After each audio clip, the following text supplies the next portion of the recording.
Hi guys, welcome to Dine at Home week 13. First of all, thank you so much for everyone who is supporting us still. We still have 9 boxes to sell. So guys, if you would like a box this weekend after watching this video, please get in touch with Beth and she will sort you out the box. We deliver nationwide, remember, so no one in this country is out of hand. So please give us a shout if you would like it.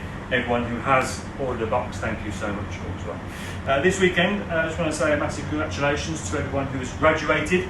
I think it's this weekend and next weekend, so we've had a few bookings this weekend. It's obviously a graduation occasion, so congratulations to everyone there, and equally happy anniversary and happy birthday to everybody else who has ordered a box for those. Thank you as well, obviously, for all your feedback, guys. We are listening. Me and Beth got together this week, and we've come up with a plan of action for a delivery change, or an addition, should I say. Every Thursday and Sunday, we will be delivering locally. So every Thursday and Sunday are additional days of delivery to all the local areas.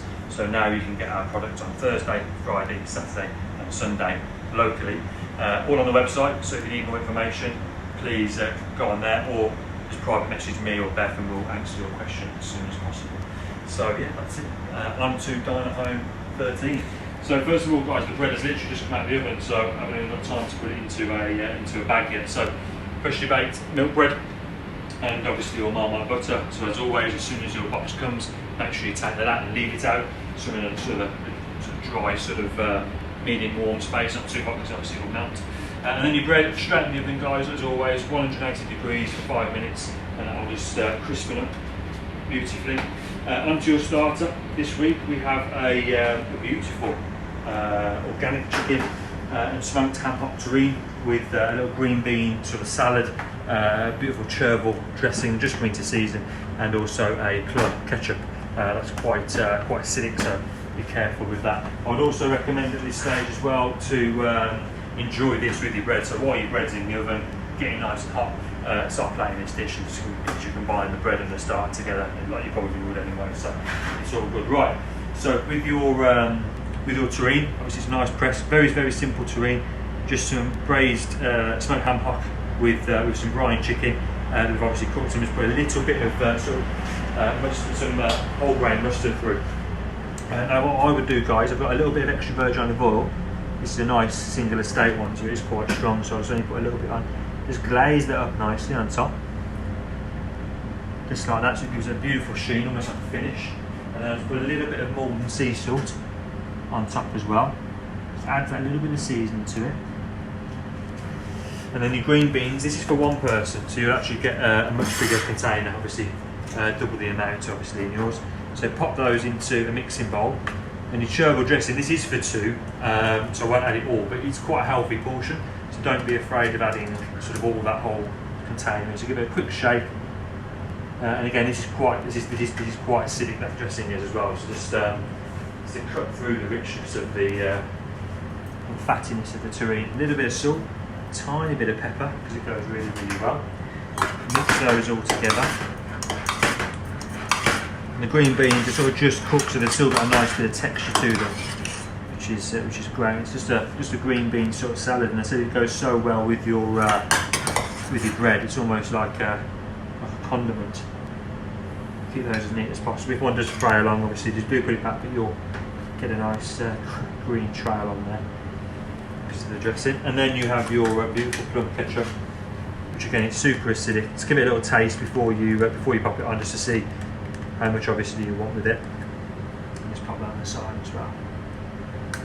Beautiful. And then as I said, guys, I'll definitely serve that with your bread on the side, so you sort of almost like a bread and terrine with a little bit of your sort of plum chutney and your salad of green beans dressing, your chervil vinaigrette. Enjoy, guys. Okay, so hopefully you enjoyed your starter. On to the main course. I'm going to go through each individual element with you here, what you'll get in your box, because there's quite a few with the main course. So just want to make sure that you're obviously happy with everything going forward. So you'll have a piece of lamb. This is to share. This is 7 ounces for the video, so you'll have a 10-ounce piece. And basically obviously it's to share, so you roast it individually and you'll rest that and carve that for the 2 of you. You'll have a pot of Jersey roll potatoes that have been roasted already into beautiful thyme, garlic and rosemary. So we pop those straight onto the tray, and this is again for 2 people, so you get seven pieces of potato each, and I'll put those straight into the oven because that'll probably take between 12 and 15 minutes. We want to get a nice sort of roast on those. So what we can do is obviously we'll get the lamb on at the same time, and we're able to sort of meet in the middle, and they'll be perfectly cooked at the same time. So you will have a beautiful lamb fat roasted onion. You have a pea and mint puree, salsa verde, which is to be kept at room temperature just for the potatoes when they're cooked. You have a beautiful mint gastrique. Now this is something that we're going to put through the sauce when the sauce is boiled. This is proper restaurant stuff. This adds a beautiful level of acidity to the sauce and the dish itself. That's something that we do in the restaurants. You're getting some real restaurant elements back at home for sure. And then a beautiful pot of lamb sauce between two, and then some wild samphire that's been picked for us that we've gone through and picked. That's raw. That's only raw element. But obviously we'll cook that. It takes 30 seconds in boiling water, so we can do that. So I'll show you how to prepare your lamb and onion. So first of all, as you can see, there's quite a bit of lamb fat in there, which protects the meat when it's cooking. So we'll take that out. We want to keep some of that. Well, we want to keep all of the lamb fat as much as we possibly can.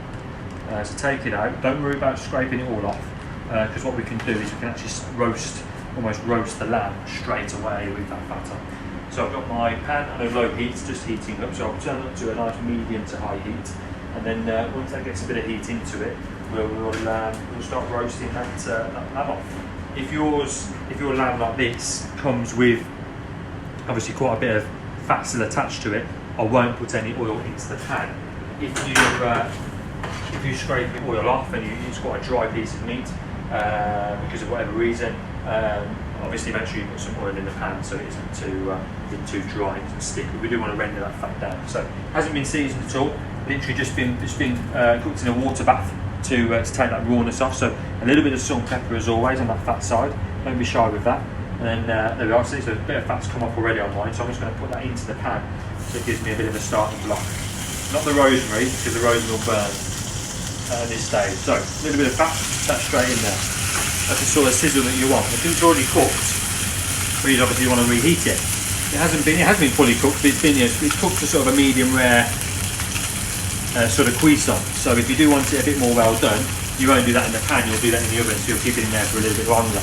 But if you're just reheating it like we are now, so we're keeping the sort of medium rareness to it, you just want to get a beautiful colour on that fat, so really caramelise. All those natural sugars come out of the fat and start to caramelise. You can see how hot my pan is. It's all starting to smoke. That's exactly the sort of temperature that you want it. And what we'll do is we'll turn it off once we get that desired rendering on the fat. So keeping full control of your pan. So same with the onion. But keep this back. What we'll do is we'll add that fat with the rosemary and a little bit of garlic that it's been fat in. We'll add that back into the pan once we've got the render down and the pan's off so it doesn't burn. So that's the sort of colour we want to start with. So what I'll do is I'll turn it off. I'll completely turn that pan off. It seems to be an awful lot of heat in that pan. And what we're going to do is, like a steak, we're just going to sear each side now. At the same side. This has already been heavily roasted. I'm just going to pop that down as well. Get a nice colour on there. Again, the pan is off, so I'm in full control of the pan. Season both sides, that's all that matters with that. We're just very lightly searing each of the sides now. You start to keep, a lot of people say I keep all the juices and things like that. It's not necessary to do that. It does aid the cooking process, sealing, because in terms of the juices don't come out so freely. But this is just to add that caramelised flavour to all the corners. That's basically why we want to do it. It all gets a lovely caramelised sort of flavour. There we are, that side now. And I'll flip that back onto the fat side and we'll cook it all on the fat side. It's all been seared. The onion is beautifully caramelised on there as well, so we'll turn that upside down. The fat's beautifully rendered. I'll add a little bit more. There is a bit of sort of cooking juice in there, so I'm going to tip that out just so we don't want too much of the cooking juice in there. And then the rest of the lamb fat, because that is where the flavours are, we'll add that in. If you have that much fat in yours, there's no real reason, shock horror, there's no real reason for any butter. So you won't need to add any butter, just leave it with the lamb fat. And Monty both of those, bit of garlic in there, beautiful. And very simply pop that into the oven. Now as you can see, that was a hot pan, and I turned that up probably a good sort of 2 to 3 minutes before I put the onion in and I just started flipping it. So don't be too scared of the residual heat in the pan, but make sure you get your pan nice and hot first. It's one of the main things I see with people at home. They never get the frying pan quite hot enough. Don't be scared of that smoke. Obviously, as soon as it's not black, obviously, if you've gone too far, so just ensure that you keep in control. As soon as it gets that peak where the smoke's starting to come up, turn it down or turn it off, and the residual heat of that pan will continue doing all the other jobs that you want it to do. So we're going to reheat that for about 6 to 8 minutes. Probably 6 minutes in here at 180, but it will also need a good 5-minute rest. So we'll have that real sort of aggressive cooking, which we've just done, and then when it comes out, it will start to relax, and all that sort of beautiful juices will go back into the meat in essence of relax. When we carve it, should be beautiful and pink. And when you come back, I will start to cook the rest of the garnish with you as well. So see you in a bit. Okay guys, so my 6-minute timer has just gone off. So I'm going to get my potatoes and also my lamb out. We can hear the lamb, beautiful. The lamb itself, that's 20 minutes. We're just going to pop it on the resting back, so like I said to you, I'm going to make sure that's absolutely perfect. So when you touch it, it should sort of spring back quite instantly. If it's like a dull spring back, so if it springs back, it sort of mellows in. You probably need a little bit more cooking, but because it's already cooked, as in when I baffed it, you should never really get that. As long as your oven's on 180, you should be absolutely fine. So pop that on a little resting tray. Obviously you'll have 2 onions, but just pop your 2 onions on there as well. And then as you always do, lamb fat, you just want to just get that back inside there. I said, you know, you're celebrating graduation or your birthday. You would add a little bit of fat on those days, I promise. Okay, so that's in there. Perfect. So that's going to be resting. I want you to rest that at home for literally about 5 minutes, guys. I want you to rest it for as long as you've cooked it for. For the benefit of this video, we'll just rush you through a little bit. It's going to be around about 3 to 4 minutes anyway, because I'm going to talk you through the whole entire garnish. So you have your spuds that have just come out. Leave those, they've already been seasoned, they're ready to go. They'll hold on to the heat for a good 5 minutes. Obviously your salsa verde, so you have a pot of that at room temperature, so it'll be reasonably loose. Pop that into a nice mixing bowl as well. Nothing to be neat about that at all. And we'll come back to that obviously for your spuds. I've just popped that into the microwave, which is the pea and mint puree, so again in the container that will hold, that only took 30 seconds. Your sauce, we're going to gently put that into the pan out the back, and as you'll see I've got some rolling boiling water. So I'll pop the sauce in, this is for 2 people. So I'll pop the sauce in and put that on a very low heat. You do want to boil it, but you don't want to reduce it. It's absolutely fine, the consistency is perfect as it is, so pop that into there. Then I'll just get the mint gastrique, which we're going to sort of split the sauce with the gastrique at the end, to give it a real nice vibrancy and beautiful sort of. It's like a take. The reason why I did this is like a take on, you know, sort of acidic mint sauce that you get. It's like a take on that base. So for your samphire, now this is naturally very salty, so do not add any salt to your water. You almost want to sort of boil the salt out of it a little bit. So if you taste it raw, it's actually quite salty. So pop it into boiling water, and we're just going to literally boil that for 30 to 40 seconds, that's it. Super, super quick. Just want to take that sort of raw edge off it. We've picked this, so normally at the bottom of it you have quite a sort of hard root, quite a stalk almost running through the bottom of it. Me and Mike, we picked all this down, so it should be nice and soft. There's a couple of stalks in there, don't be alarmed, it's perfectly edible. It's just a little bit sort of firm, but as I said, there shouldn't be at all. It should be nice and soft, almost like asparagus. They call this asparagus on the sea. So as you can see, the water's starting to colour off now. It's really like a slight tint of green colour in there, so again, which is ideal. It's cooking that sort of harsh sort of salt away. What you want to do is get a strainer or a sieve like I have, pour that water off, and then just when all the water's poured and your pan is completely dry, just put a little knob of butter in there, and then pop the samphire back in. And don't need to put it back on the heat, because allow the residual heat of the pan and the samphire just to melt the butter, and it gives it a lovely, beautiful coating. Okay, so I'll knock that off. That's all it needs. I'm just going to pour that into the pan. Perfect. Just nice and dry. That's it. But all off. I said to just get a little, half a knob of butter. Nothing too much. Just a little bit. It gives it a nice little gloss. Pop that in. pop that in as well. And then just really use a spoon, give it a little stir around. As you can see, the butter's starting to melt almost instantly. The pan's obviously nice and hot, and so is the samphire. Training all there. Beautiful. So there, your roast potatoes, careful the tray, it's not too hot now. Pop those into your salsa verde. You can hear the sauce in the background. So that should be just getting nice and warm, which is exactly what it is.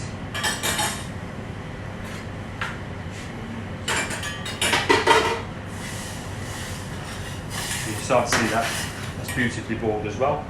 And I will just add, so to give it a little shake, not necessary though, because obviously it all goes into the sauce, and we'll literally pour that straight in. And you'll see, you think it's quite a lot, and you'll smell that sort of, almost like an acidic sort of mint pickle. And you'll see it goes straight into there, almost straight away, as soon as it hits the sauce, as soon as that gets the heat, it hits the sauce, it just literally just bursts of beautiful sort of mint flavour. So salsa verde, we put your loads in to really coat those spuds all around, but do this at the very last minute, just so you obviously still get those spuds nice and crispy. Puree's there, lamb's there, onions there, so we'll start to plate. So what I'll do is I'll leave the lamb till the end, pop that over there, and then we'll start to plate all this up. So with this spoon, put a lovely lamb fat onion, a little bit of that fat in as well, not put too much of that. Beautiful spuddies, beautiful jerseys, banging season now as well, so put those to the side there. Absolutely awesome. Let's get a nice clean spoon for the puree. This will be a wicked dish. So tasty. You've got your lovely pea and mint puree. Again, super vibrant. And flavour as well. Put that to the side. I'm just going to do a slight sort of spoon over. And what I'll do is I'll rest my lamb on there, and I'll pile up the samphire on top. So if you just come and have a little look at the lamb as well, no need to slice it at all. You can go straight down the middle if you want to slice it, obviously that way. I'm going to go lengthways, straight down the middle. Get a knife in there to hear that crispy lamb straight in there. Look how that's cooked. Beautiful and pink, nice layer of fat. I'll pop a little bit of seasoning on top of the one. Obviously this is just share, guys, so just take the one piece. And that on top of the puree, and then with your samphire, you get quite a bit of this. Just dot all that sort of nicely over. So it shows all that beautiful colour. I love your dish. And then with your mint, gastrique split lamb sauce. Just make sure you give it a nice little stir. Don't be shy with the sauce. You got absolutely loads. Put all that in. That's the finished dish. You got a beautiful Herdwick lamb rump that's been poached, and obviously you guys have roasted at home. Jersey walls dressed in salsa verde, lamb fat onion with your samphire and pea and mint puree. Enjoy, guys. Okay, guys. So hopefully you enjoyed your main course. Obviously, if you did want a little bit more cooking, like I've done on the video, just literally just put a couple of more minutes onto it in there. But make sure you do rest it for the same amount of time. So you can cook like for 10 20 minutes in there if you wanted to. As soon as you carve it, it'll still be pink because you haven't allowed it to rest. So make sure you do allow that meat to rest. But ours was 6 minutes. Obviously this is a professional oven, so I'll probably do it to about 8 minutes at home.